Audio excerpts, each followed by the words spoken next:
Good morning. Thanks for joining us this morning. We have a presentation by Sailfish Royalty Corp. Before we get started, a couple things. First off, there will be forward-looking statements in this presentation. If you'd like to know more about those, you can check them out on the company's disclosure on their website. And there will be a Q&A section at the end. So if you have some questions, feel free to enter them in the Q&A box at the bottom, and we'll address those at the end of the presentation. And without that out of the way, I'd like to introduce Sailfish. So today with us, we have co-founders Cesar Gonzalez and Akiva Leisman, and they will be conducting the presentation. So thanks for joining us today, Cesar and Akiva. Nice to see you. All right, thanks, Deb. Congrats on the exciting news for Mako too. I know that's going to be important for Sailfish as well. Yeah, of course. So why don't you give us a little bit of background on yourself and Cesar the same, and then take us through the presentation. Teach us all about Sailfish. Sure. So for those that don't know me, I'm the CEO of two companies. So there's Sailfish Royalty Corp, which was established in 2014 as a subsidiary of one of the predecessor companies that I'm also CEO of, Mako Mining, which is in the process of developing what will be the world's highest grade open pit only mine in the world. We'll have first gold pour in January and commercial production in early Q2 of next year. And on the principal project area that Mako is working on, Sailfish has a 3% effective royalty stream. So those cash flows are going to be starting in the relatively near future. Now, we spun out Sailfish as a separate publicly traded company in 2017 after we acquired another royalty interest in one of Eldorado Gold's mines, which I'll go over later in this presentation. And then we made a transformative acquisition in the middle of 2018, another publicly traded company called Durango Gold. And that established Sailfish as the company is today. And we'll go over our short, intermediate, and long-term plans with respect to the company, because there is a lot going on with Sailfish as we speak. With that, I'll allow Cesar to give a little bit of a background on himself. Sure. So started off with Wexford Capital, where Akiva and I joined forces back in 2011, the first peak in the gold price. And at that point, we were doing passive equity investing. Today, we have our portfolio of companies, which include Mako and Sailfish. We are also on the board of Bonterra, where I serve as chairman, Akiva as a director. And Sailfish is one of these companies that we had developed on the side when we were working on Mako, but it's becoming much more of a story that's on the forefront because of the M&A that has taken place in the royalty space, and we think will continue to take place. When we started Sailfish in 2014 as a wholly owned subsidiary of Marlin, Mako's predecessor, there were only about half a dozen royalty companies, and today that's almost tripled. So it's heated up. I'll let Akiva talk about a transaction that occurred this morning, which is very relevant to Sailfish. Sure. And I think one of the salient points that Cesar just brought up is that there are a lot of new royalty companies that were established and started trading over the course of the last 2 or 3 years. For those that don't know our background, Wexford's background is that we've been in the royalty business for a long time. Wexford has started no less than 3 separate large-scale royalty companies. One of them they hold privately in the coal business, but the public company, Viper Energy Partners, was established as a subsidiary of an oil E&P company that they created, which is now a member of the S&P 500. That's Viper Energy Partners, which was a spin-out of Diamondback Energy. At one point, Viper had an over $4 billion market cap, generating over $250 million a year in royalty revenues. Obviously, oil prices have come down, as well as unconventional shale-based production has come down. So Viper's market cap is now sub $2 billion. But the point that I'm trying to make over here is that we are not chasing what seems to be a new and fairly well played out theme amongst new royalty companies coming out and sprouting out. the establishment of Sailfish was always part of the original strategy behind the predecessor company of Mako mining. And it took us time to establish the company the way it is right now, but we are not fly-by-night people. So this is part and parcel of the gold mining investment strategy that we partook in. Now, one of the reasons why we like to do royalty companies is that it truly is an easy business. Essentially, you are in the financing of mineral projects, mines, or even providing liquidity to exploration geologists or owners of ground in our industry. Now, that being said, the overall management of royalty businesses really isn't all that difficult. So we are firm believers that the G&A of these companies should be kept to a bare bones minimum. It's effectively a cash checking business. Yes, you have to be smart about your investment protocols and how you do smart transactions. But at the end of the day, this is nothing like running an operating business. Caesar and I do not draw cash salaries. Obviously, we're compensated in the form of options. We don't do anything for free. We are incented to have the stock go up as much as possible. But given the fact that royalty cash flows trade at such a premium in a normalized market to operating cash flows, it makes absolutely no sense for management teams to be compensated through cash if they're looking at these businesses as investments. We are investors. We are not quote unquote management teams of these organizations looking for a salary. We are dedicating our careers and lives to making sure that the equity of all of businesses that we're involved with go up as much as possible.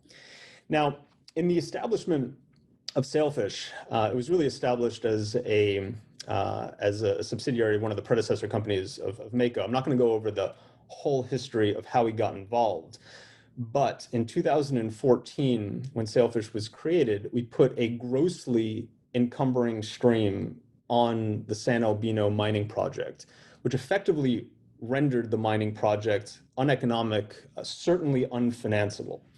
So there was a period of about 4.5 years where the two predecessor companies of Mako were really engaged in a cat and mouse game, where effectively we were able to transact on a merger between the two predecessor companies of Mako, which then led to the restructuring of that grossly encumbering stream to the extent that it is right now, which is a 3% effective stream on the primary project area, this 500 ton per day mine that Mako is building right now, and a 2% royalty on the rest of the land package. Now, this becomes important, inclusive of news that Mako put out this morning, is that even though we are nearly done building the 500 ton per day mine, we have gotten permits to be mining and operating and processing our facilities and our mine operations to 1,000 tons a day, which will require mine feed from surrounding areas outside of that 3% effective stream area. So the area that has a 2% royalty on that. Now, this was important is that when that original stream was put in place in 2014, Sailfish never had any royalty on the rest of the mining ground. So this is the first time that Sailfish will have a path to getting cash flows from the rest of the land package as it existed in 2018 that's now fully permitted and ready to go. So Sailfish will be collecting a 3% effective stream from Mako Mining's initial 500 ton per day project, and then a 2% effective royalty on the rest of the land package, which we aim to start mining and producing at the very later part of 2022. Now, the original stream was put on San Albino while Sailfish was still a private subsidiary of one of the predecessor companies from Mako. In order to facilitate the spin out of Sailfish and make sure that there was going to be separation publicly from Sailfish and one of the predecessors of Mako, we found two individuals that owned an attractive royalty on one of Eldorado Gold's permitted mining projects in Brazil called Tocaninzhino.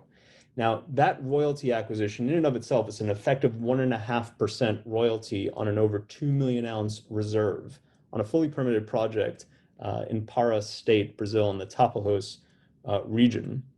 That 1.5% royalty at these gold prices, if it was turned on right now, based on the expectations of production, will be pushing close to US $4 million after tax.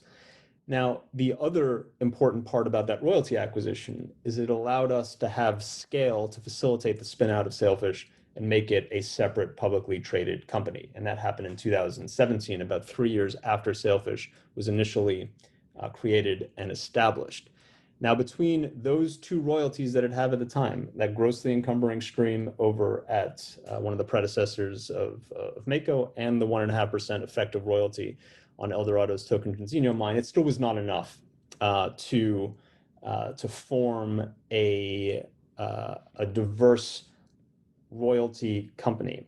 So we were in discussions with another publicly traded company called Tocaninzhino Gold, which had a 3% royalty on what at one point was a 5 million ounce resource, oxide gold resource in Nevada, the largest undeveloped gold, certainly heap leachable project in the state of Nevada outside the Barrick Newmont JV. It's currently owned and operated 100% by a private equity company out in Toronto. And by all accounts, that private equity company wants to advance the project to the point that it is effectively shovel ready. And then, without reading too much into their minds and strategy, our expectations is that it will be sold to a mid-tier major in this gold mining cycle, in which case we're going to have a 3% royalty in the world's best jurisdiction that's completely unencumbered, that at these gold prices, based on the last time that there were economics on this project, would have after-tax cash flows coming to Sailfish in the amount of 12 to US $14 million per year on a very long-lived asset on a US-based royalty. Now, after the Tocaninzhino transaction, we basically established Sailfish as a separate publicly traded company, but Mako still had a grossly encumbering stream on it. And at the end of 2018, when Mako was established, there was a four-way merger that was created between Golden Rain Resources that had the San Albino deposit, Marlin Gold Mining, which had a depleting asset in Mexico, also a 20% ownership in Golden Rain, and Sailfish, which had the grossly encumbering stream on the San Albino asset, and Wexford Capital, the controlling shareholder of Sailfish and Marlin, which had a lot of debt owed to it over at the Marlin level. At the end of 2018, at the establishment of Mako, everything got torn up. And this part is a little bit complicated, but it's actually quite important in terms of where we are in our life cycle over at Sailfish. All of the debt over at Marlin went away. In return, Wexford received a silver mining project, a silver and gold mining project, all on private land in the state of Arizona, in oxide, potentially heap leachable. Very attractive project called the Commonwealth Gold and Silver Project. On top of that, Sailfish agreed to restructure that stream to the 3% royalty on the primary 500 ton per day mining project as it exists right now, and a 2% royalty on the rest of the land package that existed at the end of 2018. As partial compensation for that royalty restructuring, Sailfish received some cash, a couple of royalties, inclusive of a small one that's producing right now, and then, most importantly, it received an exploration asset that Marlin owned at the time, an asset called Gavilanes, which currently has about a 35 million ounce silver equivalent resource just up the road from San Dimas, owned by First Majestic Silver, which is Mexico's most prolific silver and gold mine in its modern history. It's been in continuous production since 1870s. Very similar geology to what we have at Gavilanes versus what First Majestic has over at San Dimas. So now Sailfish owns an exploration asset, a silver asset, in the middle of one of the hottest silver tapes associated with this. And on top of that, as part of the merger with Durango, the private equity company also had a piece of debt over at Durango, which was refinanced by Wexford Capital, such that Wexford had US $12 million of debt at the Sailfish level. Now, I bring all this complicating factors up because something is going on right now. Sailfish announced a few weeks ago a Canadian $18 million rights offering, where 80% of the use of proceeds from that rights offering is going to be used to repay the vast majority of debt that exists over at Sailfish owed to the controlling shareholder, Wexford Capital.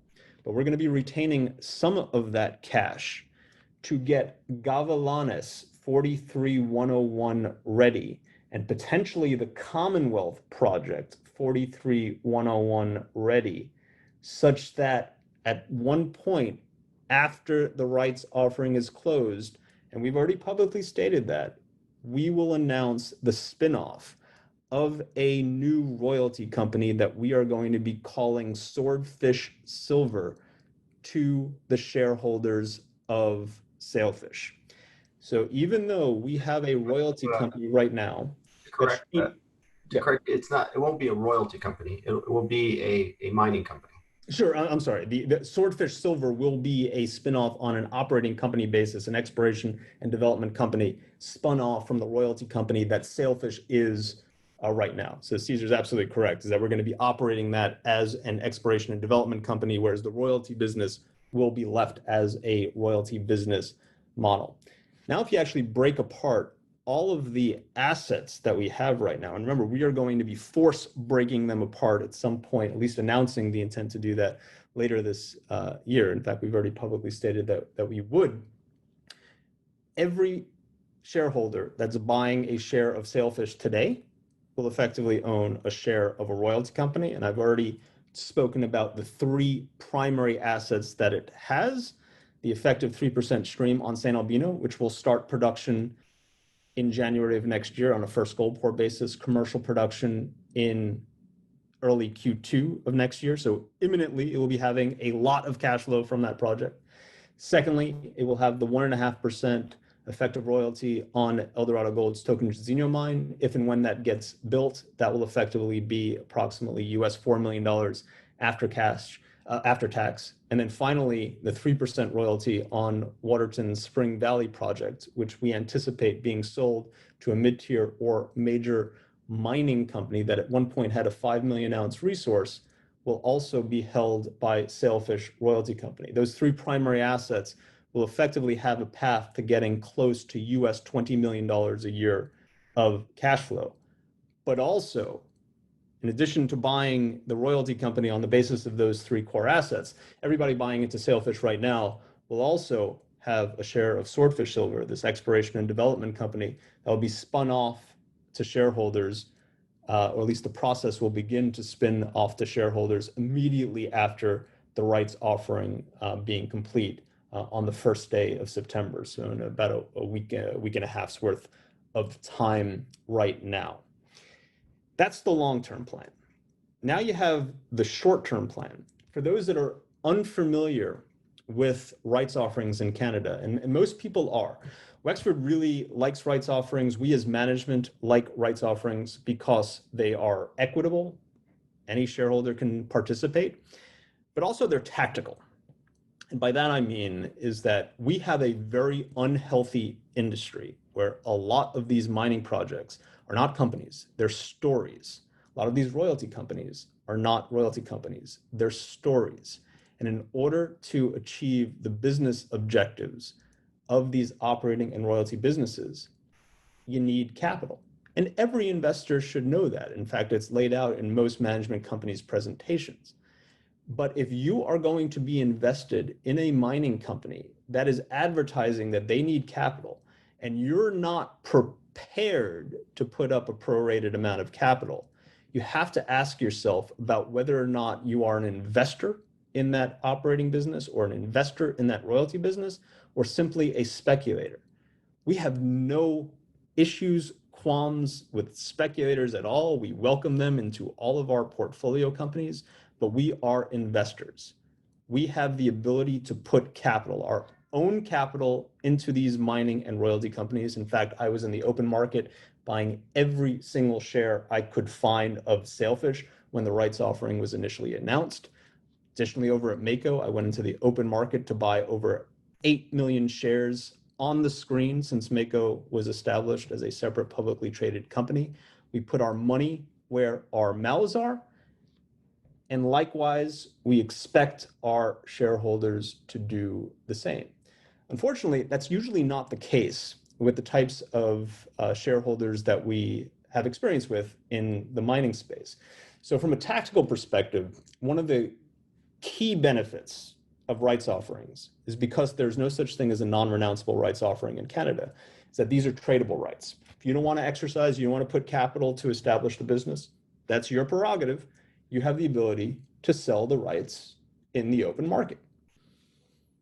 Now, if you think through what the process of selling your rights actually means, it effectively, while the rights offering is still alive, it puts in what I would consider to be an artificial pressure on the stock.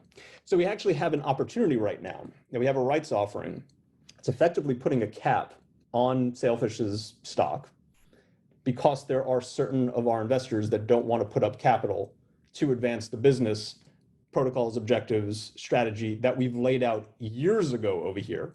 And that's their prerogative. Like I said, we welcome speculators, but when there's a capital call, Wexford and management will back it. We're prepared to put real money to do what we say we're going to do. And if you don't want to do that, that's your prerogative. You can sell. But it provides an opportunity for new shareholders to come in as those speculators are replaced by investors. So this is the fourth rights offering that a Wexford portfolio company has partook in since 2012. I think we have the Canadian record for the most number of rights offerings done by a series of public companies. And because of the equitable nature of it and the tactical nature of it, this tends to be our preferred approach to financing mining companies while they're still in the development game of executing on its strategies. In the long run, we welcome the sell side. We like people writing research about us and trading us. At some point, the companies will graduate, just like Mako did over the course of the last couple of months, to be a more traditionally financed company. But while we are still in storytelling mode, in project development mode, in strategy development mode, no question in our minds, rights offerings are the best and most equitable and most tactically beneficial ways of financing these types of vehicles. So let's go over a little bit in more detail about what the primary assets that Sailfish owns right now. At one point, Spring Valley used to be a joint venture between Barrick Gold and another junior mining company called Midway Gold. Barrick, as you're aware, is I think the world's maybe largest market cap company in the gold mining space and second largest producer. And it has been that way for quite some time. And Midway was a bankrupt entity that kind of fell over their own you-know-what in 2014 and then had to go through the bankruptcy courts over there. At that point in time, there was a confluence of events where you had a bankrupt Midway and a Barrick who was in asset divestiture mode. And they wound up finding a bidder, and good for them, over at Waterton that bought the Spring Valley asset as well as another asset that Barrick owned at the time, which has now become the flagship asset of the Waterton private equity portfolio. They've been doing a lot of work behind the scenes. They're not a very vocal or public private equity company, nor should they be. If we were in their position, we would do no different, but they have been advancing the project. At one point, this had a 5 million ounce resource associated with it. It was a high 200,000 ounce a year potential producer, largest undeveloped asset outside the Barrick Newmont JV in the state of Nevada, which we would posit is the world's best singular mining jurisdiction. And there's a 3% royalty associated with it. At one point, Waterton had a back-in right to reacquire 45% of that royalty interest, effectively 1.35% of that 3. When Wexford put in the debt to Turaco to repay Waterton, that back-in right went away. So it is now a completely unencumbered 3% royalty on the largest undeveloped gold, certainly gold oxide, potentially heap leachable mining project within the state of Nevada outside the Barrick Newmont JV. Getting advanced, and in our estimations, although Waterton is free to do with the project whatever they want, but in our estimation, that will be prepped for a sale to a mid-tier or major mining company in this gold cycle. Now, if you look at where we trade at relative to our peers, since you were talking about the benefits of Spring Valley, why not talk about the transaction that occurred this morning? Sure, on a couple of fronts. As I alluded to earlier in the presentation, there have been a plethora of new royalty companies that have established themselves over the course of the last 2 or 3 years. One of the most new, and I would say most successfully new, is a company called Nomad. Nomad Royalty, I think is their name. And they announced 2 acquisitions of US-based royalty interests today. One in the state of Arizona, which is where the Wexford Commonwealth project resides, and one, which is more applicable to Spring Valley, is on an undeveloped asset just outside of one of Barrick's main producing mines. Currently has a 2+ million ounce inferred resource on a satellite project to one of Barrick's mines. Now, Barrick acquired the Robinson project a while back from the owner of that royalty interest that Nomad acquired this morning. But Barrick has made no decision to actually go ahead with mining that satellite as part of their larger mining complex within the Barrick Newmont JV. So a couple million ounce inferred resource on a satellite portion of a mine in Nevada, which is owned by the Barrick Newmont JV, wound up trading for, there's a few pieces of the balance sheet that still need to fall into place, but it wound up trading for a high US $30 million number if you break apart all of the other assets outside of the headline number that it was acquired for by Nomad today. Now, compare that to the Spring Valley, and I think Robinson could potentially be a great asset. I don't mean to denigrate what it is. I'm sure it's going to be a fantastic acquisition for Nomad.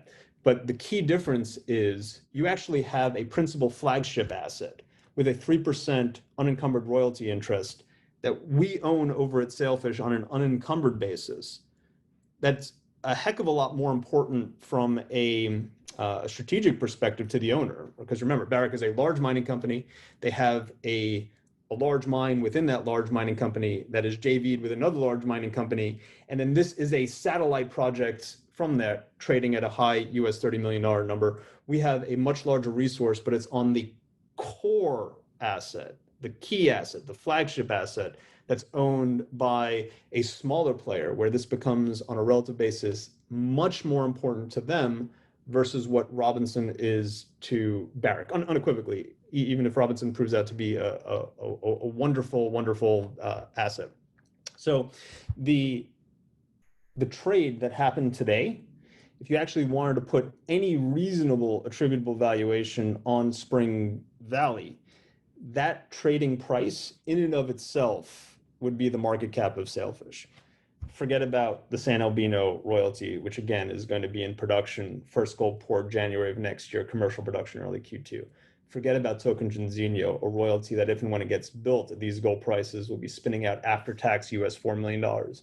And then forget about the silver asset that we're going to be spinning out, at least the announcing the full intent of the spin out just a couple weeks after the rights offering closes, all effectively trading for zero if you apply that valuation of Spring Valley to the rest of our portfolio.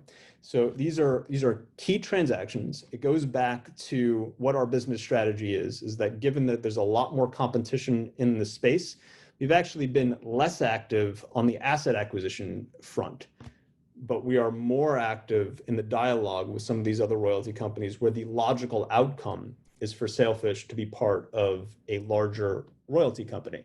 So the opportunity set for acquiring new royalties probably has diminished when gold prices went up. There are plenty of other alternatives for mining companies to go and advance their projects. The price tag for these investments have gone up.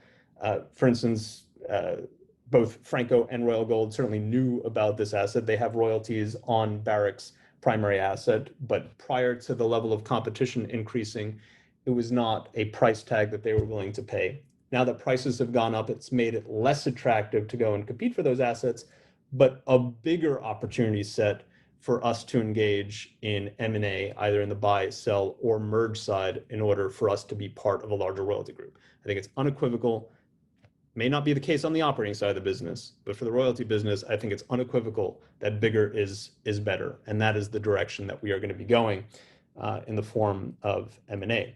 And likewise, you can see some of our competitors have actually gone through that transitional phase by the bigger that they got, the more robust that their portfolios got, and executed quite well. I mean, we're actually fortunate to be in an industry where I think the management teams have actually executed pretty well in the royalty space versus the, shall we say, the management teams on the operating side of the business, principally because the underlying business model is that much easier to execute on the royalty space, which is one of the reasons why we're attracted to it. And really our objective is now that we have the ability and time and brain power to kind of put a little bit more oxygen into the royalty model, because it really was kept pretty quiet for the first 3, 4, 5, 6 years of its initial inception over at Sailfish. But now that we actually have some breathing room, because Mako is running on its own rails right now, we have the ability to be more vocal. We have the ability to transact on M&A, and we are very confident that the same re-rating, again, just of the royalty business model, will take place, just like name 3, 4, 5 different management teams and companies on this list in terms of their ability to execute on the growth and re-rating side of the business. We spoke a little bit about San Albino. I encourage everybody who is on this call and are interested in Sailfish to look at all of the presentation materials, my public dialogue with respect to Mako on how that company is progressing. Since we took over as permanent management team, me and Caesar, about a year ago, we have executed on every single thing that we said we would execute on. We started crushing quote unquote ore this weekend. We are planning on being mechanically complete with our plant, which is nearly 90% done right now, but we'll be mechanically complete sometime this calendar year. And then first gold pour in January, commercial production in early Q2 of next year. 3% royalty on the primary project area. Mako is in the process of going through a resource update. I would advertise that as a complete redoing of the resource, because there were some deficiencies over in the 2015 resource estimate. We are unequivocal when we say that this is going to be the highest grade open pit only mine in the world, based on the mine data that we're seeing right now that we'll publicly release over at Mako over the course of the next 2 or 3 weeks, and with the resource update on the San Albino area of the project. This will confirm what we've been saying for nearly a year and a half, that this is the world's highest grade open pit only mine in the world that is effectively going to be in production early next year. On top of that, we've been putting out extraordinary exploration results which shows that not only are we going to have a relatively small but very high grade open pit only mine, but we do have the ability to expand this to 1,000 tons a day, which as of this morning, we are now fully permitted to do over the course of the next 2.5 years. We've also been putting out regional results that in our estimation, if we're able to execute and frankly get a little bit lucky on putting the geological models together, our goal and our plan is to be mining at 1,000 tons a day for generations. Now, granted, that will take a lot of execution on our end, a lot of luck on our end to make sure that everything hangs together, no question, but it is certainly our goal to be mining at that kind of throughput for as far as the eye can see. And based on the ground that we have over in Mako, the data is pointing in that direction. So again, 3% royalty on that inner square over at San Albino. This is where the royalties exist that Sailfish owns. Mako has acquired additional concessions after the 2018 restructuring of this royalty. So those do not have a royalty that Sailfish is currently owed. And then we have a 2% royalty on the rest of the red mining claims and the yellow mining claims that you see in this picture. Now, in terms of where we are on market cap and investors. So Wexford, these are on a fully diluted basis. So it includes about 4.7 million options on an issue and outstanding basis. So Wexford, I think, owns just over 57% of the outstanding stock over at Sailfish, which is coincidentally almost the equivalent percentage ownership that they own of Mako, although they came about those numbers in completely different ways. So it really is coincidental that they own about the same. We are going to be adding an additional 18 million shares. We're doing an 18 million Canadian rights offering with an exercise price of $1 Canadian. So you can do the math. 18 times 1 is still equal to 18. So that will add 18 million shares to the shares outstanding. So that will be roughly 76 million shares. We were active on an NCIB buyback prior to the rights offering. As soon as the rights offering is complete, if we are trading Coom Swordfish anywhere remotely level to the where we're trading at right now, which we deem to be artificial in nature because of the rights offering, we'll buy back whatever stock is available. Likewise, I was in the market. I bought 350,000 shares, which is about what I could find when the rights offering was announced. Our second largest shareholder, Paul Stevens, who's also the second largest shareholder of Mako, was in the open market buying it. And he gave an indication that he is going to be exercising his rights and then some prior to expiration on September 1st. So the shareholder base certainly is not broad, right? So we have very few institutions in the name.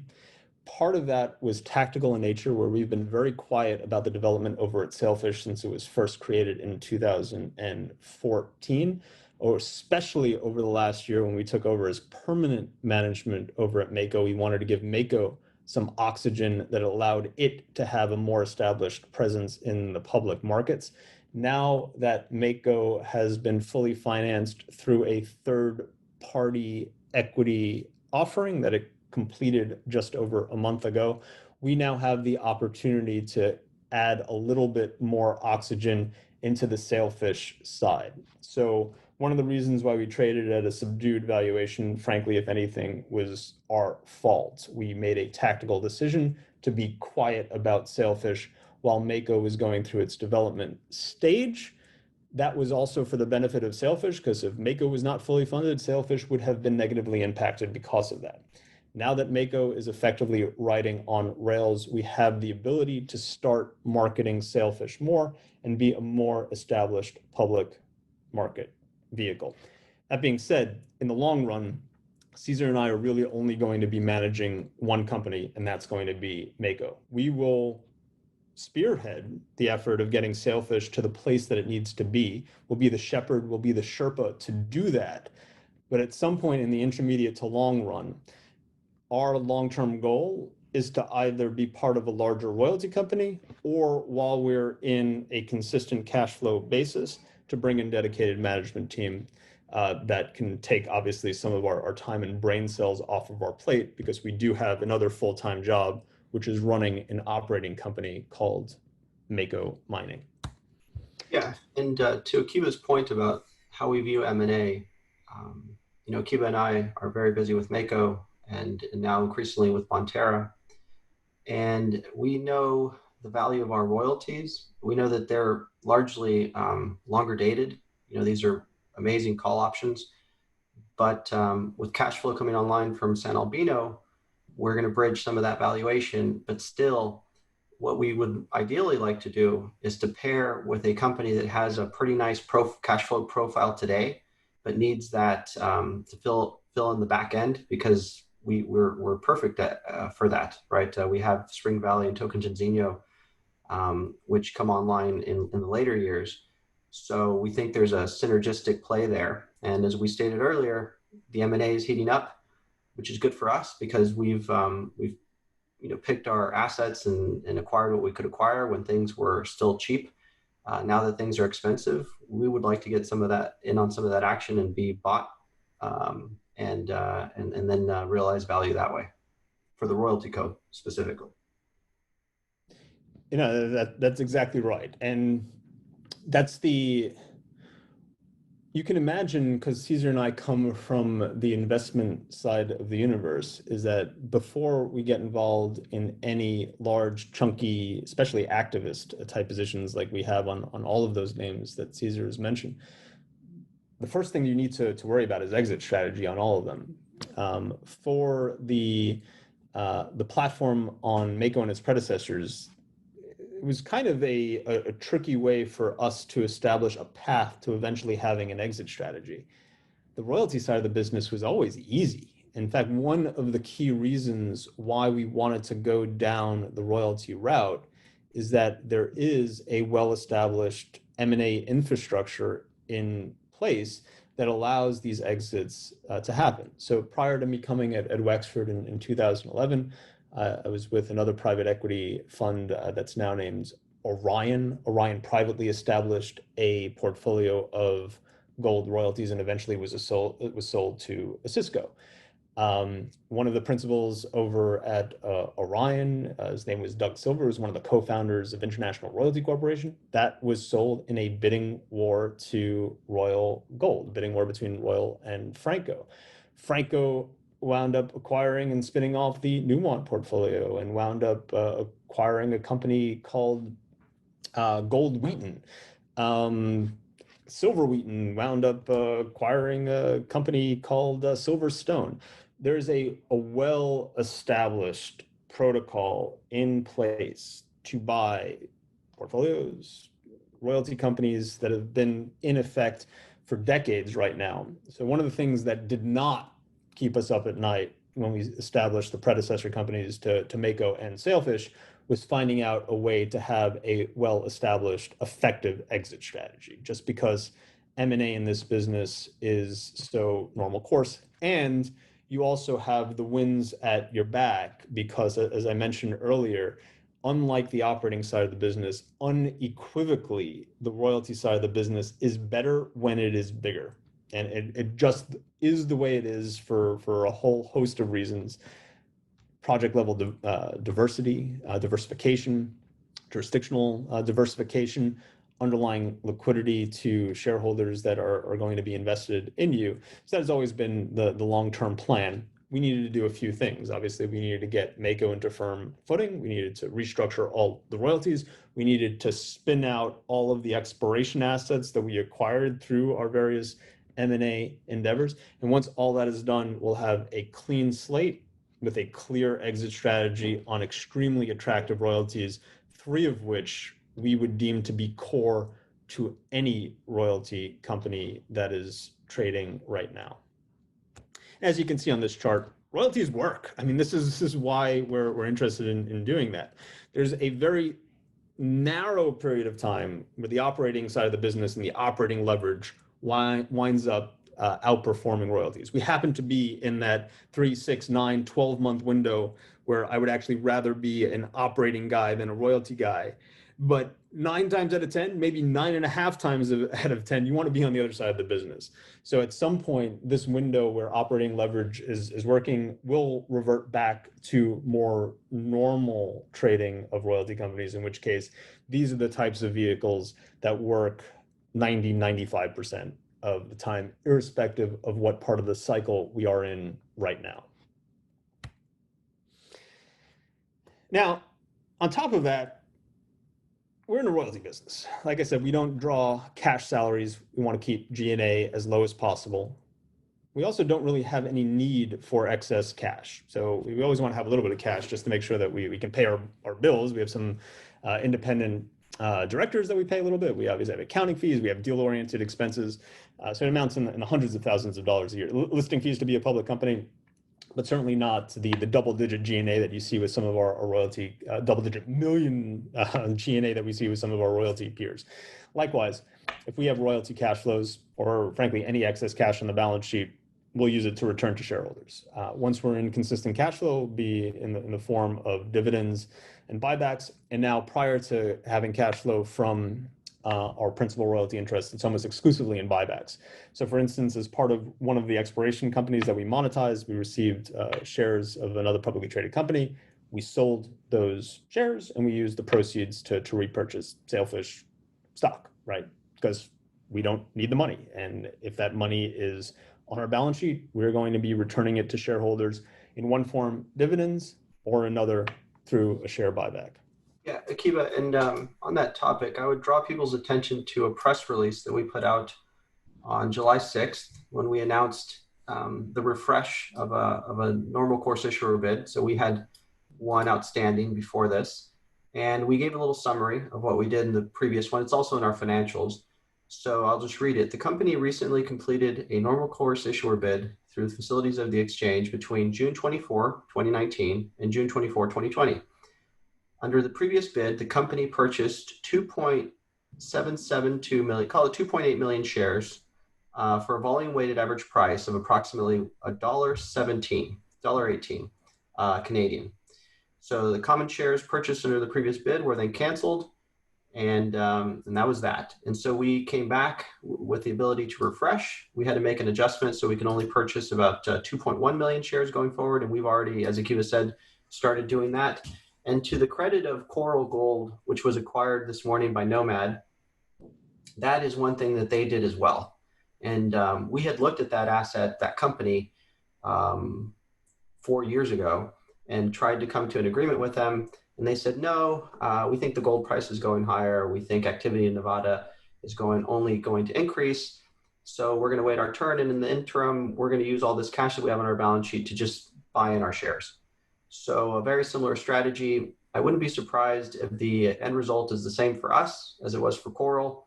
The difference is, they paid themselves to sit there and buy back shares. Akiba and I, maybe we're foolish or young or dumb or all three, do not take a salary. So all the cash goes back into the business. That's right. But we bought Coral Gold at 37 and sold it at 37.5. So we didn't make that half cent a share on that trade.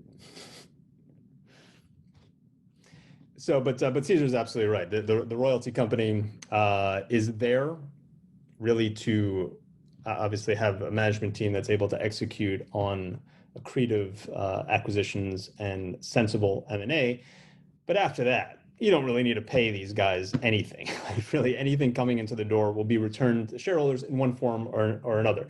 Obviously, unlike some of our peers, we really can't declare a dividend until we are in cash flow. Our dividends should be a distribution of cash flow that is coming in from the company as opposed to a return of capital. But if we have a situation where we have excess cash, like we did from selling some shares that we had through another monetization of an exploration asset, we'll use it to repurchase shares immediately, just because there's really no other need for it. Now, I guess just lastly, there's Tocaninzhino. I kind of alluded to it earlier. This was the second royalty interest that Sailfish had, and it was really the principal fulcrum that allowed us to spin out Sailfish as a separate publicly traded company. Two private individuals who were effectively the discoverers of this asset. In fact, one of those discoverers is still active, and one of the neighbors of Tocaninzhino in the Tapajos wound up dealing with us on a royalty sale. At some point, that project, I can't envision it not being built in this gold mining cycle. Obviously, there's a hump of capex that somebody needs to get over in order to do that. And Eldorado has had some issues unrelated to Brazil in their portfolio that have allowed them to focus on other jurisdictions, both an opportunity set as well as a risk management set, such that they're likely not going to be the people building this. But this is the type of asset that works very well in this environment where we do see operating leverage and the ability to go and finance these projects without that much equity coming into these in order to produce what is a multi-million ounce reserve that has the potential in some years to be as much as 200,000 ounces a year of production. It really is an enviable project to own right now. And at some point, Eldorado is going to do something with this one way or the other, in which case we have an effective 1.5% royalty. And if this was in production today at these gold prices, we'd be spinning off after tax roughly $4 million a year. So with that, I think kind of overlaid what we have going on Sailfish in the near term, rights offering. So again, there's an artificial overhang in the stock. Use that as an opportunity if you want.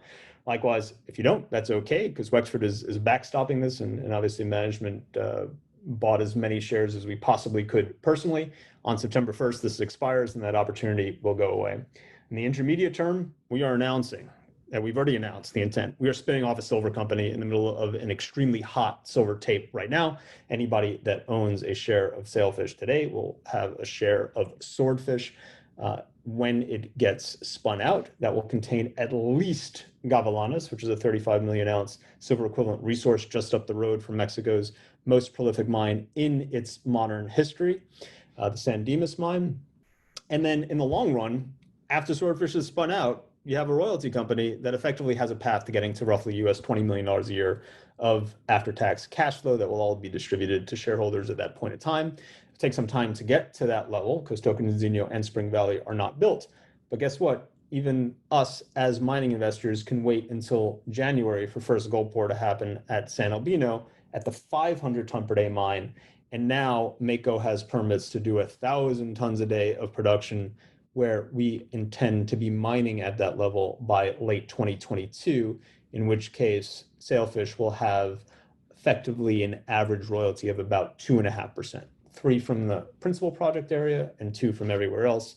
Average the 2, you'll get a roughly 2.5% royalty at that 1,000 tons a day. Obviously pay attention to the news that Mako is coming out with a resource update, and then we'll have a more formal way of describing what those cash flows are. But in the short term and intermediate term, feel free to use some back of the envelope math. But in our estimation, that is going to be a materially important royalty interest as well. And with that, glad to open up the floor to any questions anybody might have. Yeah, there's a couple questions, maybe just for my benefit and anyone else that's fairly new to the story, because that's a lot of information to take in all at once. You just sort of recapped what's going on with the rights offering. Can you just explain the timelines of what's going to happen with the rights offering over the coming weeks? Sure. So first of all, this rights offering is U.S. holders of Sailfish are not eligible to participate in the rights offering. And for historical reasons, we happen to have a large subset of U.S. investors. Part of that is related to Wexford and people that follow what Wexford does on the U.S. side. Part of that is related to Turaco shareholders, because it was a U.S.-based royalty interest, which was attractive to U.S. domiciled people. Like, people like to invest in where they eat, if you will.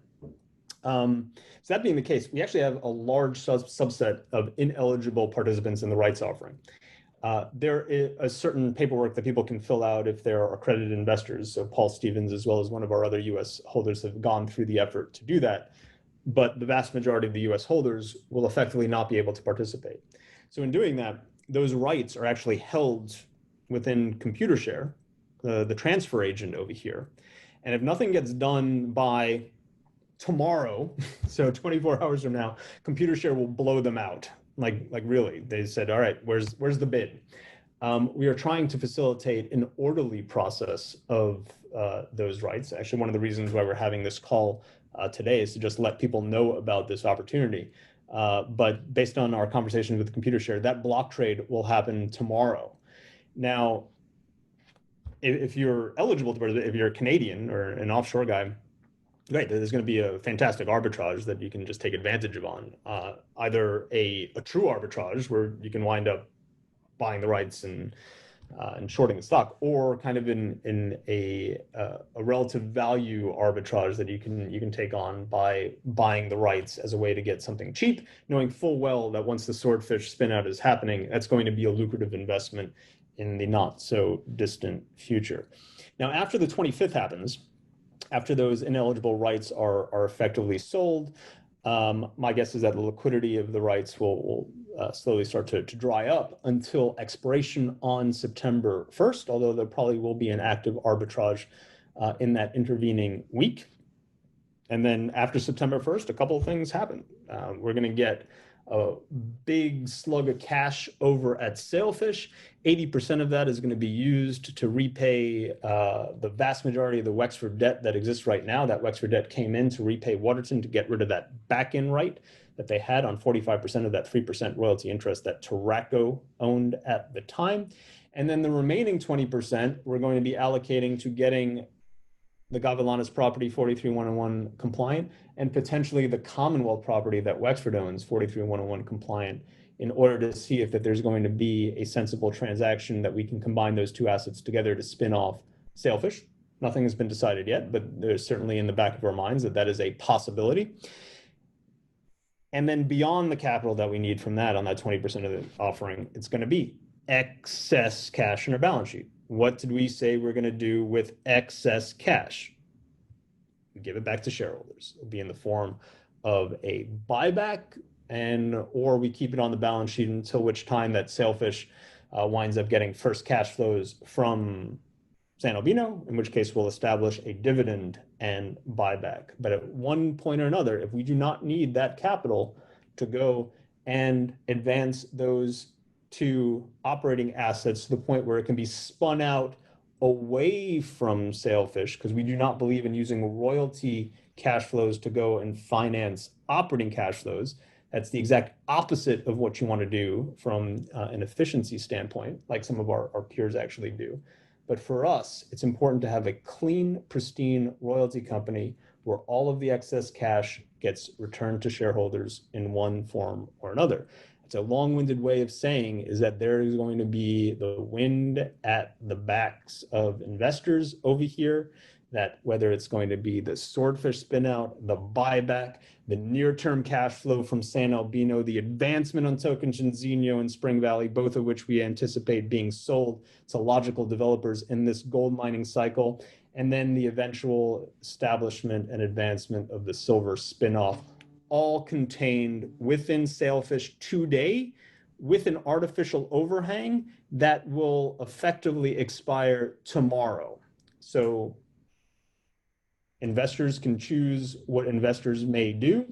I chose with my personal capital to put every single cent I could to purchase these shares 4 weeks ago or so, and anybody can make their own individual choice as well. Okay.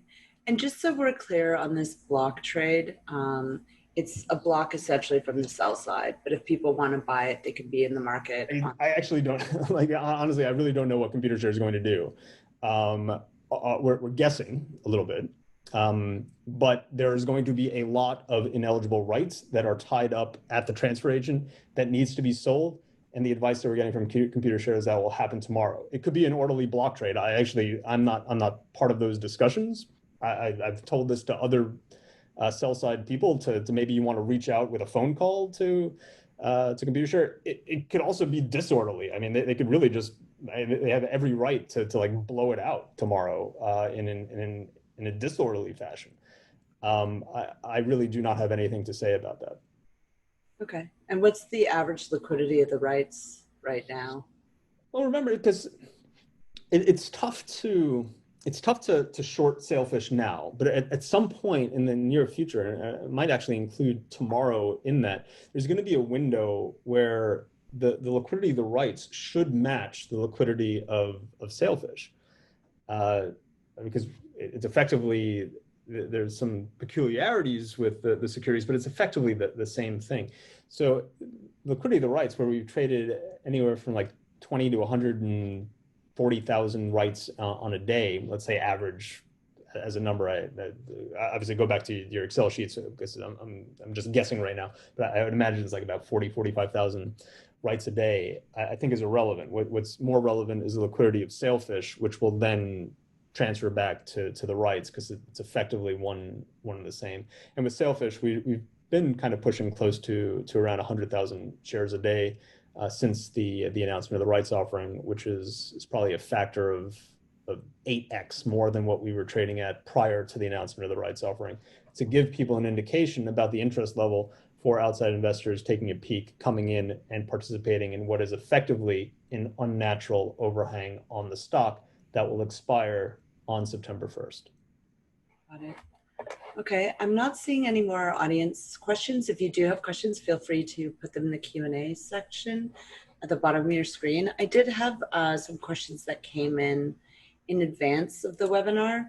I think that we've covered them, but just in case this particular supporter, who I believe is also a shareholder in some of the other companies you're involved in case he didn't tune in earlier, can you just revisit the Spring Valley project? And has there been any significant changes in resource estimates at that project due to drilling since the acquisition a year ago? So Waterton, who's a private equity fund, is 100% owner of Spring Valley. We don't have visitation rights associated with the royalty like Sailfish actually does over at Mako, but frankly, Sailfish can call up the CEO of Mako and I'll always let them visit if it's safe to do so. So with respect to Spring Valley, we're kind of limited in terms of public disclosure and then inferences that we can have through the various permitting agencies that we're going through. So certainly, to our knowledge, there hasn't been an update on the resource, but there has been a lot of drilling in terms of what's been permitted to do, as well as active drilling that's been going on over the course of the last 5 or 6 years since Waterton acquired that asset. You should go to the back of the presentation where we have the asset profile on Spring Valley, so people can see where the property claims are for the royalty there, and then the historic resource there. Sure. So over here you can see the royalty makeup. That 3% is in the meat of that royalty interest, and we do have royalty interests that cover the entirety of the project right now. A few things happened since we acquired Durango. This royalty at one point was a 7% royalty that was owned by the prospector that discovered it. His name was Schmidt. Schmidt unfortunately passed away quite a few years ago, and through a series of transactions that Schmidt and his family did, that 7% royalty was effectively distributed to 4 different groups. There was the Red Kite group, which I actually used to work for, that owned 2.5% of the royalty. The Cisco royalty group owns 0.5% of the royalty that was from the Cisco acquisition of the Orion portfolio. And then there was 3% royalty owed to Durango, subject to a back-end right that Waterton had that has since gone away when we repaid that debt, and a 1% royalty that was owed to the descendants of the Schmidt family. A week after we acquired the Durango royalty, that 3%, and got rid of Waterton's back-end right, they went and approached the Schmidt descendants and acquired that 1% royalty. So that's certainly new information that has come out over the course of the last 2 years. This is a 6% royalty that's owed 3 to us, Sailfish, 2.5 to Red Kite, and 0.5% to a Cisco, and then either a 1% owed to Waterton or or they can potentially cancel that 1% royalty if they want, because they're also the operators of the asset. That is their choice. We have seen them try to do some effectively parliamentary decisions in the U.S. Congress to do effectively land swaps to accelerate the permitting over there. We've seen them put into permits for a much larger water usage permit that you can kind of put your thumb in the air that they are looking at designing this in big boy capacity, which is not surprising because I do think that eventually this is going to be sold to a mid-tier or major. So in their minds, bigger is better. But other than that, we don't really have specific details because Waterton, as a tactical measure, and we don't necessarily disagree with it, in fact, it might be smart to do, has been quiet until the asset is more advanced. So that's basically the best I can answer that question. Just lastly on this, one of the reasons why some of the larger royalty companies never took a serious look at Tobacco was because of the lack of public disclosure that occurred on this asset when it went into Waterton's hands. For us, we're investors. I care a lot more about the underlying facts on the ground that make up the value of the royalty interest, whether it's resource, whether it's legal tenure, all those things that make the royalty interest. What Waterton says about it is irrelevant. Like, great, you want to talk about it? That jaw does not change or here, right? So it's like, what you actually do on the ground, facts on the ground, data on the ground matters. How people market it is irrelevant. Okay. And then there was one other question that came in advance, which you mostly dealt with just talking about your strategy for Sailfish going forward. But do you expect further dilution from acquisitions going forward? So a couple of things to that. We do not believe in having excess cash on the balance sheet, which the logical conclusion is that if we are going to do another acquisition of a mining asset, then it will likely require an equity raise. Nor do we actually believe that royalty companies should have debt on the balance sheet as well. If royalty companies are run well, they shouldn't have debt. So we're doing a rights offering to refinance the debt. The only reason why Sailfish has any debt is because literally on the way to the court decision for the record of the plan of arrangement to a record of decision at that court date, Waterton issued a default notice to Tobacco, thinking that they didn't have the money to repay them back, and I guess in our estimation, to try to take that royalty on the cheap from them. And then Wexford basically just wrote them a $12 million check in the form of an 8% unsecured coupon to basically tell them to F off. And then that's kind of the where we stood with the debt. So it really was there as a bridge loan. That bridge loan is getting refinanced in the form of equity. That being said, when gold prices rallied the way it has, when the equity markets have opened the way it has, we'll never discount the ability to do a smart acquisition, but we like buying things low. Now is not low, now is high. So there's always opportunistic things that idiosyncratic things that come across our desk. So we always have kind of an open mind, but bull markets is kind of when we're least active. We're more active when everybody's asleep at the switch. Yeah, and M&A works both ways. You have buying and selling. To Akiba's point, we've been opportunistic in buying. Now is the time to be selling. And part of our marketing effort, which was zero before and has gone up dramatically, thanks to the help of Deb and Adelaide Capital, who have been very helpful at Mako. We're on this call now for a reason. We are getting ready to do something with this royalty company. We've announced that we have, or I love this press release. I drafted it as a reminder to shareholders that we have a silver asset after silver more than doubled, because apparently the people who were selling our stock had forgotten that we had squirreled away a 34.4 million ounce silver deposit in one of the most prolific mining camps of all of Mexico, which is in and of itself one of the top producers of silver in the world. So people should take this, they should look through all of the complexities which this company has, that are many, and remind themselves, well, these guys are working for equity. They are investors. Why now are they starting to talk about things? Why now are they starting to remind us of assets in this company? Why now are they starting to make noise? And trust me, everything we do has a purpose. So just as an FYI. Now that's a very astute piece of advice, is that people sometimes look at what we do and said, whoa, why is this particular thing going down? Why are they quiet about this? What Caesar said is 100% accurate. Everything that we do has a purpose. I thought you guys just liked hanging out with me. And that's a purpose in and of itself, right? Okay, well, I don't have any other questions. Are there any last comments or thoughts that you want to leave the audience with? Yeah, well, like I said, there's a short, intermediate, and long-term trade or an investment over here. In the short, it's clear. You can potentially have a very undisciplined seller tomorrow. I'm not even like asking you to wait a day here.